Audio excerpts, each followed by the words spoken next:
Hi, everybody. This is your host, Mr. Allen. Welcome back to our podcast. Today, we are jumping right in and we're going to be talking about the safety of our kids.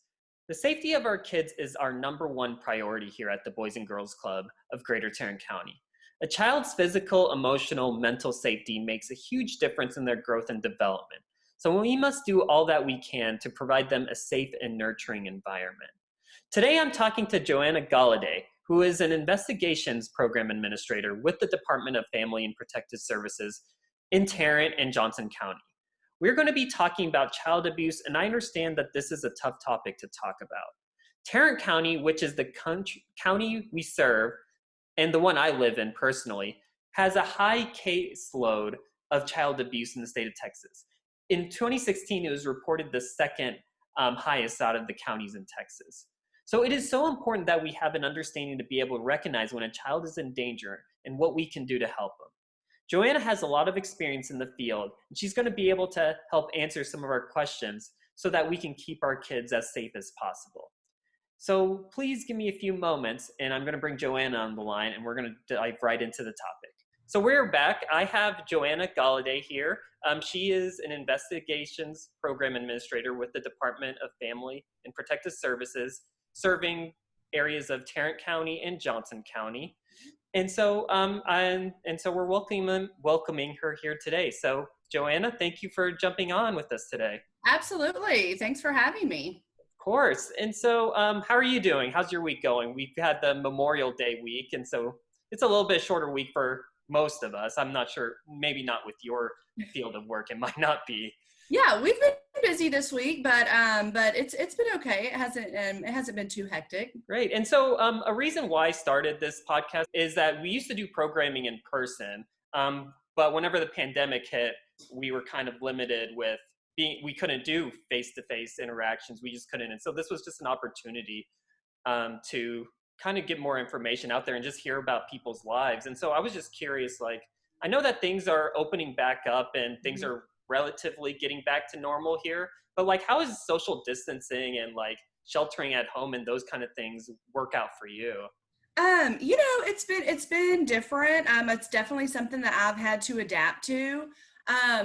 Ironically, I work in Tarrant County, and that is where all my work is in Tarrant and Johnson. But I actually live outside of Tarrant County. Oh, okay. And so I actually live in the only county in Texas that doesn't have any reported COVID cases, which is Wow. County.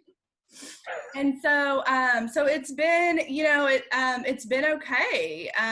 It's, the social distancing is different, but, I think I've had to adapt more to being home with my children during the school year a little more. And so it's been good though. Okay, great. And so I kind of want to jump into it because I know that you're limited on time. I know you've got some important things to do. And so I want to hear about like, what was your journey like working like where you are now as working for Child Protective Services and just getting into this line of work?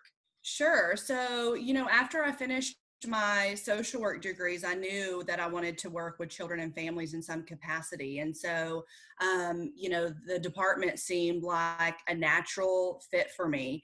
I've worked in different areas. I've worked in the Houston area and Waco and Tarrant, and then some southern outlying counties of Tarrant. And so I've had, some rural and urban experience. And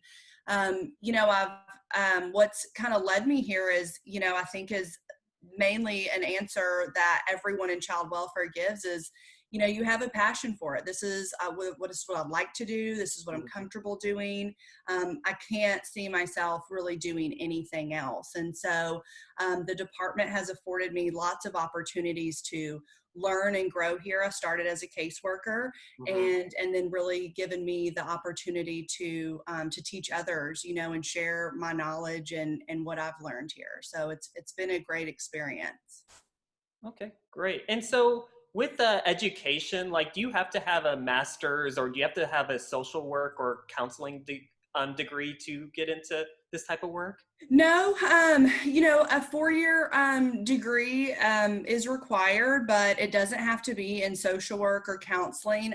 Social work and criminal justice have always been our preferred options. Hmm. But, I work with some really amazing people that have, that have had computer science degrees or a kinesiology degree. And so, I think we're a flexible department, and it really, what drives you and when you get here is really determines how successful you are. So let's jump into it. And so I talked about this earlier in the introduction about how safety is like one of our number one priorities at the Boys and Girls Club, just the safety of children and everything. And and that's like the same with schools and just even with families. Like our children is safety is just very important, and I'm sure you can identify just being a parent yourself.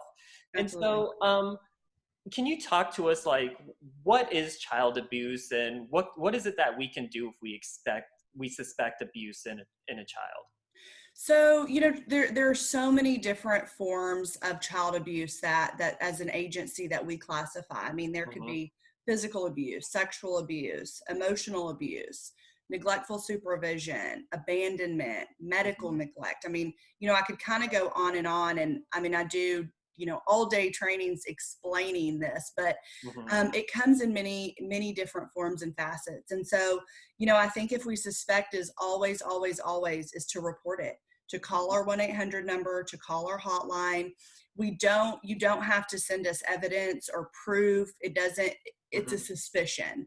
That's all we want. If you suspect it, in Texas, then report it. And then that's our job as investigators, is to go out and gather the information to really see what's going on and make sure those children are safe. Okay, great. And so here in Texas, like we're all required to report if we suspect, right? Doesn't Right. matter whether we have a license or it doesn't matter. Every adult in Texas is a mandatory reporter. That's correct. Okay. And then can you tell us like what is the penalty if you say this, you hear about this or and you didn't report and they find out? What's the penalty for that? I mean, there's really not one. Okay. It's because it's he said, she said at that point. Right. Um, but I think that really comes for Texas. I've lived in Texas my entire life, and Hmm.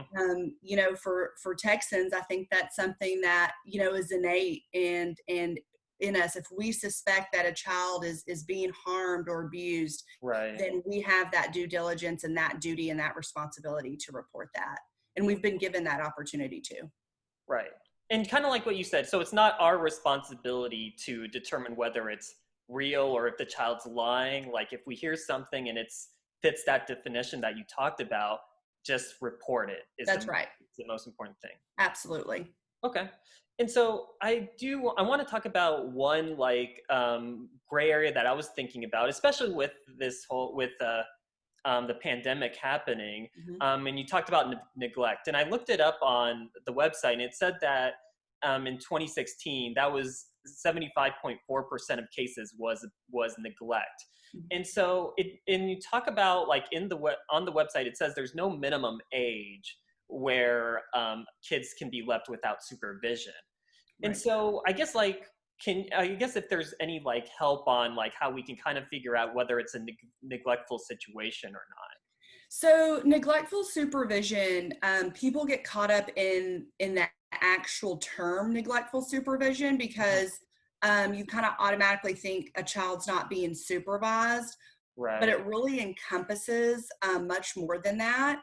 And so, it could be that the caregiver is using drugs and they're Hmm. incapable of caring for their child. That would be classified under neglectful supervision. So even though they're in the room, they're Right. still impaired and cannot adequately supervise their child. Right. And so, so it really encompasses lots of different areas, and lots of those gray areas that you're kind of speaking of. Yeah. I guess I want to ask, I guess, one question. So, like with the COVID, like people, like the schools were closed, and so kids were forced to stay at home, Mhm. but parents may have to work. And it created a dilemma where not a lot of childcare sites might have not been open. Like I know we are closed for a while, like throughout the whole time, throughout the school year, we were closed because of the situation. And so I mean, is that if they leave kids, if they have to go to work and leave kids alone, is that considered neglect, or is it just kind of depends on the age and kind of the maturity of the child? Exactly. So it's a case by case basis. I mean, that's why it's so hard to put an age on it, because exactly what you said, it really depends on the maturity of that child. Mm-hmm. Are they able to stay at home? Are there neighbors that help watch? Do they have a cell phone? Do they know who to contact in case of emergencies? There's so many different levels that's where we come in, where we can really help it make that assessment. Okay. And another question I Mhm. want to ask, because so this is a big one. I know this is kind of controversial. So spanking. So like it's not against the law to, like, if you choose to do that, and Correct. not be considered abuse. But like, I mean, I think the hard thing is, where do you cross that line? Where does it cross the line where it can be physical abuse? So, I think spanking again is case by case, but spanking. There's so many terms and so many definitions when you qualify that. Are Hmm. we talking about spanking with our hand and it's really a tap on the bottom, Sure. or are we talking about spanking with a wire hanger 25 different times on the bottom? Uh-huh. There are very extreme different levels, and so again, that's where we come in, where we are really finding out that information and really making that assessment on what the spanking looks like. Okay. Are there marks and bruises that that could be detrimental to that child's health, that are affecting Sure. that child? So different things like that. So it really is, again, something that if you suspect that spanking is abuse, that we want that reported, so we can Right. then go in and really make sure that we find out all the details and can hopefully rule out that it's not really physical abuse. Okay. Great. And thank you. Yeah, and I know that I'm giving you like questions that don't have like black and white answers. Like Yeah, that's fine. very much subjective and may have more. And so, but so thank you for addressing that. Kind of want to shift gears back to like your duties as CPS caseworkers. And Sure. so, you mentioned a little bit of it, but are there any other like duties and responsibilities of being a caseworker with CPS? So our caseworkers, they have a full plate. They have a lot going on and a lot on their plate. First and foremost is that we want to make sure that children are safe. Right. We want to make sure that is our number one, first and foremost goal. But it's really hard for people not in child welfare to understand how much they have on their plate, because Sure. as a caseworker, you're required to meet with families, gather information, critical thinking skills, make assessments, make them pretty quickly, Mm-hmm. be able to discuss what you found with your supervisor, and as well as understanding the family dynamics of a family that you've just met for the very first time, because you're trying to determine about that child being safe in that home. Right. And so, along with all that you're trying to figure out with a family, there's also, our agency policy and procedures that have to be followed. Seeing children face to face, seeing children timely, documenting everything that you do. Right. And the list, it kind of goes on and on, right? But Uh-huh. we have some amazing caseworkers in Tarrant County. We have some amazing caseworkers across the state of Texas, Yeah. and they're amazing because they're dedicated, they have a balance, they're organized, and they really have grasped time management and how to eloquently interact with families. Mm-hmm. And so that's a hard thing to put together without on your very first day, right? So Okay.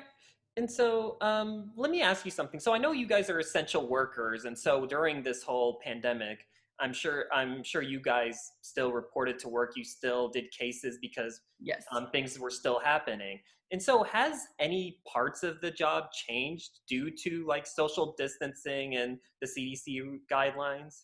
So we are following the CDC guidelines. Our job functions have not changed. All child safety is first and foremost. Right. But we have provided our staff with PPE gear, so they're wearing masks. They are able to social distance, and that so they're following that guidelines to protect the families that we're serving and to protect themselves. Right. Really the only difference that I think of is it probably looks a little different on how workers start their day. Instead Mhm. of going into the office, they're starting their day at home. Okay. Um, that's probably the main difference. Okay. So you guys still like if you guys can still work at home like Mhm. as long as you're not like, going investigating or being with having to go be with the child or be in a situation. Right, right. Okay. Okay. Yeah. And so let me ask you another thing. So this was reported in March and April where Cook's Children reported that child abuse has gone up since the coronavirus epidemic. So like cases increased. And Mhm. so I just really want to learn from your perspective because you're right in it. Have you noticed that since March and April, has there been an increase in cases? And why do you think, and if so, why are kids more at risk during this time? I think that naturally children are more at risk because they're at home when Right. they would have been at school. Sure. But families that struggle when children are at home, has did that parent lose their job? Are there Right. financial stressors?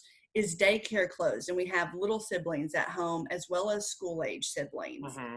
Um, you know, it's kind of I've read several articles that have been published about kind of along the same lines of domestic violence being heightened during this time because people are home. Hmm. They're home with their abuser, and stress is heightened. There's financial burdens, and if they've been laid off or what have you. And so I think it naturally has created a much larger risk for our at-risk youth.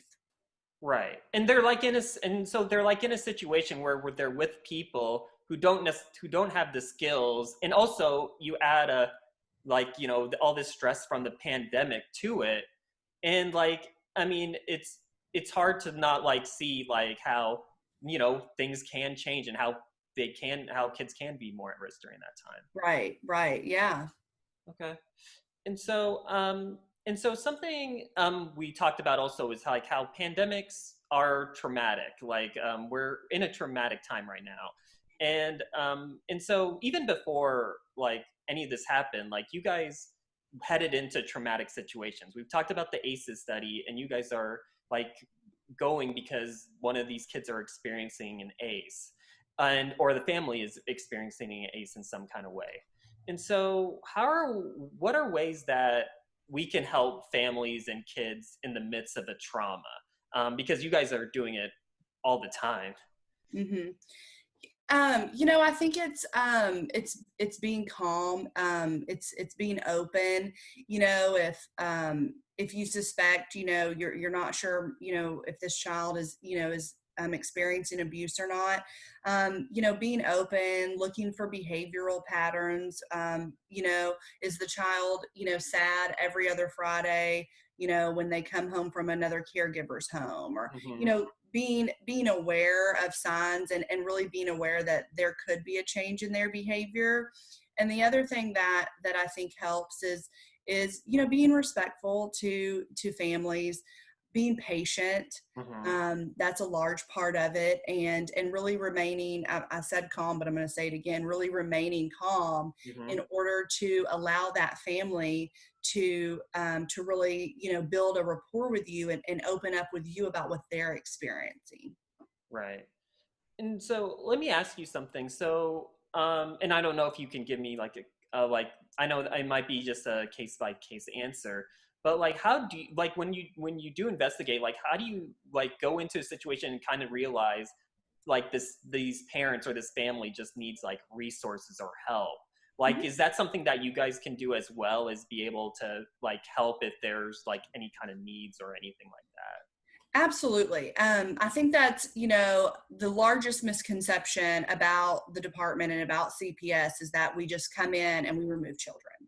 Mm-hmm. And we actually do much more than that. We have lots of resources in Tarrant and Johnson County, really, for therapy, counseling. We can help with Mm-hmm. household items, daycare we could assist with, drug treatment if necessary.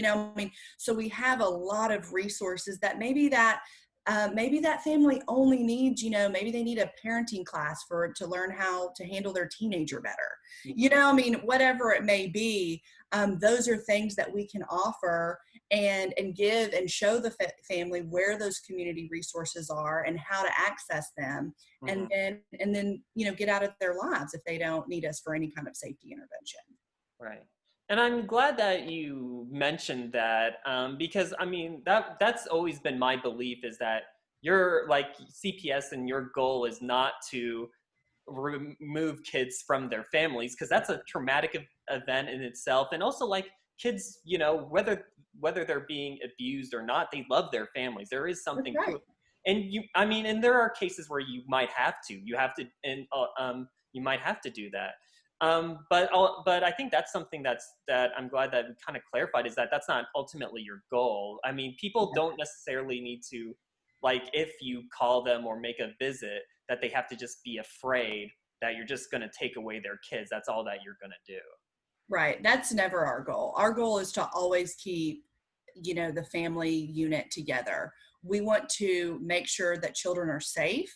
Right. And if we can help you understand how to do that better, that's what we want to do. Right.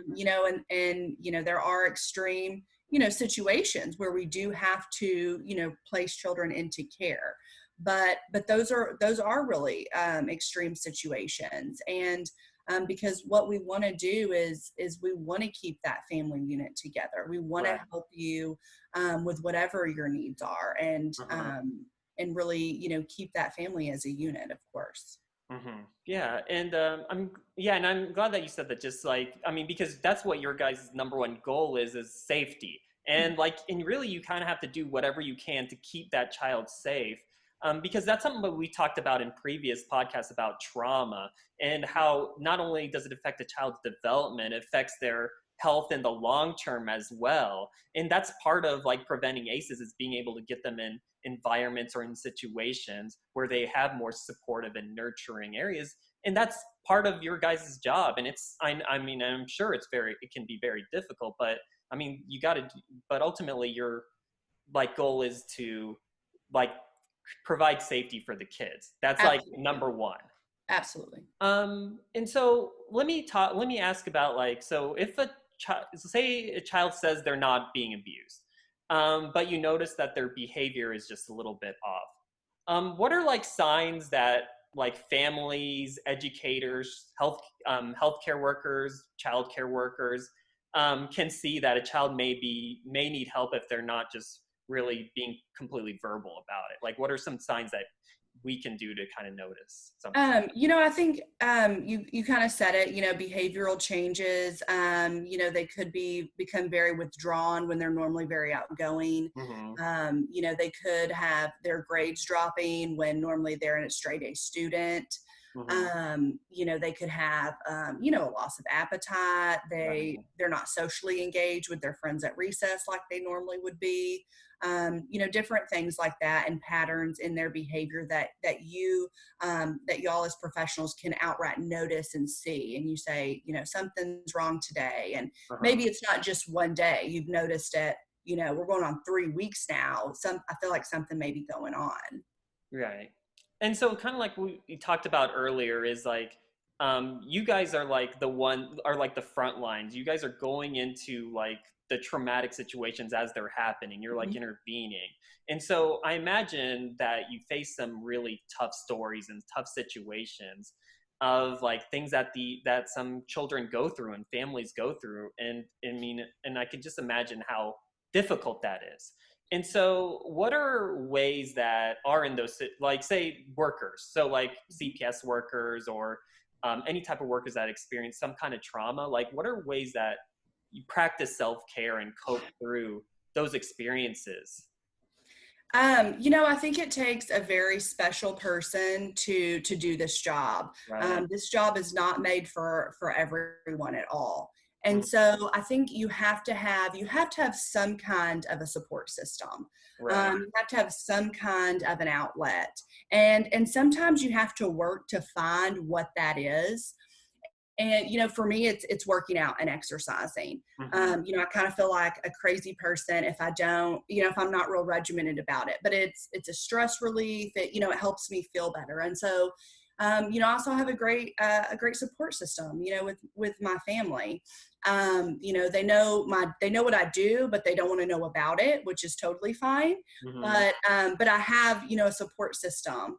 And so it's really important to find that balance and to find something that makes you happy and makes you calm and helps you decompress from things, because the most important thing is that we have to decompress from it. And for a lot of people, that's very hard to adapt to. Hmm. There's lots of jobs where you leave at 5 and you're done. And that's, and then I'll go back whenever I go back and you don't think about it again. And ours doesn't happen to be one of them. And so it takes effort, and it takes a real conscious effort and practice to really make sure that you're being balanced and practicing that self-care. Okay. Yeah, and I just imagine, because I'll be honest, I don't know if I could do it. Like, I really don't Right. know, just because I think that I think you're right. I think it does take a special person to do what you guys do, to go into those situations, to be able to handle it. Like, because like the most, like we talked about this in an earlier podcast about Mhm. self-care, is that if we're not taking care of ourselves, then how are we going to be able to take care of others? And that's what's really you guys are really called to do, is Right. put in like almost every, like as much as you can to help these kids and take on Absolutely. these burdens. Hmm. Let me ask, because I think that we've talked a lot about like the tough stories and things that you've seen that are difficult, Hmm. but like what would you say are like the positive things, something that makes the job really worth it, really meaningful, that keeps you going each and every day? I think it's the children and families, knowing that you've made a difference, knowing that you've helped a family. Having, for me, it's having a parent or the caretaker of that child say thank you. Hmm. I couldn't have done this without you. Thank you for listening to me. Sometimes they just need an outlet. And I think the important thing is that you have to celebrate that. You have to celebrate those Hmm. wins, because we do have lots of them. There are lots of positive stories. Uh-huh. Unfortunately, I think they're overshadowed by, the, the negative ones and what's on the media. But you have to really take those in. And there's really nothing quite like, I don't know if I could even put into words what it is like to make an impact and a large difference for a family and a child. When you see it and when they talk to you, it's something that becomes part of you, and that really instills in for me anyways. Hmm. And you go, I gotta keep doing this. I gotta do that again. And so really celebrating those. Yeah. And yeah, I'm glad that you said that, because I think we talked about this earlier with the misperceptions of Mhm. what you do, is that people just might think that that's all you do, is you go in, you just face these really tough situations, you take kids away from their families, you have to be robots, you have to take away your emotions, you have to like not be a human. Like, I mean, Right. I feel like that's what like kind of like what the rep is. But like, I think what's great to hear from you is that there are a lot of positive stories. There are a lot of experiences where you've even talked about where you don't have to take them out of the home, where you can Right. connect them with resources and keep them as a family, and the family ends up doing well. And I'm glad to hear that those stories happen, because I feel like we need something. I know that Yeah. you're in a tough situation and you signed up for it, and we need it. We need people to do this. We need people to do anything that we can to protect our kids. But I want to hear those positive stories too. Yeah, absolutely. I want that to happen as well. And so that's really encouraging to hear. Good. Yeah. Yeah, and so that's actually all the questions that I have.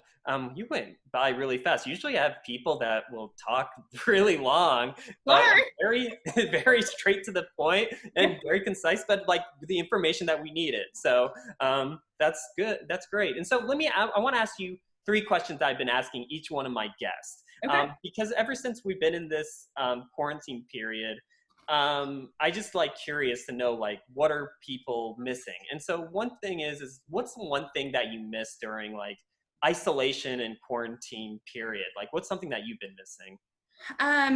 For me, if I relate it to work and just even personally, I miss community meetings. I miss Mm-hmm. this.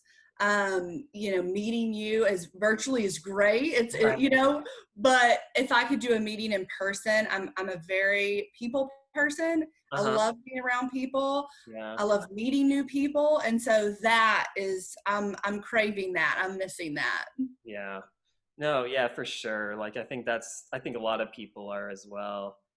What would you say is like one thing you've learned through this time? If you've had some time to reflect, like what's something that you've learned through this time? Yeah, I think that this time has really taught me to slow down. Mm-hmm. I am a very, like I kind of mentioned before, I commute. Mm-hmm. And so I'm married and I have two children and I commute Right. and I'm just, all the time, I'm just going, going, going. And I've really learned and tried to adapt and really teach myself to slow down. Not Mm-hmm. everything is a rush. Yeah. I don't feel rushed anymore. I don't think, my children don't feel rushed, and to really just slow down and take it in, go outside more and just kind of be. And I've taken that in and it's been great. Okay, great. Yeah, and let me just follow up question. Just curious, how is like homeschooling your kids for you? I know like a lot of people have had different experiences with that. Yeah. So honestly, I was not meant to be a teacher or homeschool at all. Uh-huh. That is not my forte. I have one school age child and Mm-hmm. it was different. And we found our kind of rhythm and our routine, but it takes lots of patience. Mm-hmm. The things, even some of the homework assignments were, they made them fun. Our school district did. They made them very, very fun and very Uh-huh. involved. But it was different, and I had to really plan out when to do that and be mindful to do it. And Right. so I will, I'll be overjoyed when school starts back, to be honest. Yeah, a lot of my friends have said the exact same thing. Yeah. They said that when they return their laptops, they're begging their teachers to take them back next year. Oh, same. So same. I was texting my child's teacher, when do I return this? Like, when is the Yeah, first day possible? that's great. Okay, last question. What is one thing you most look forward to when things open back up again, when we're kind of like back to normal that we were used I think it's being with my staff. to? Uh-huh.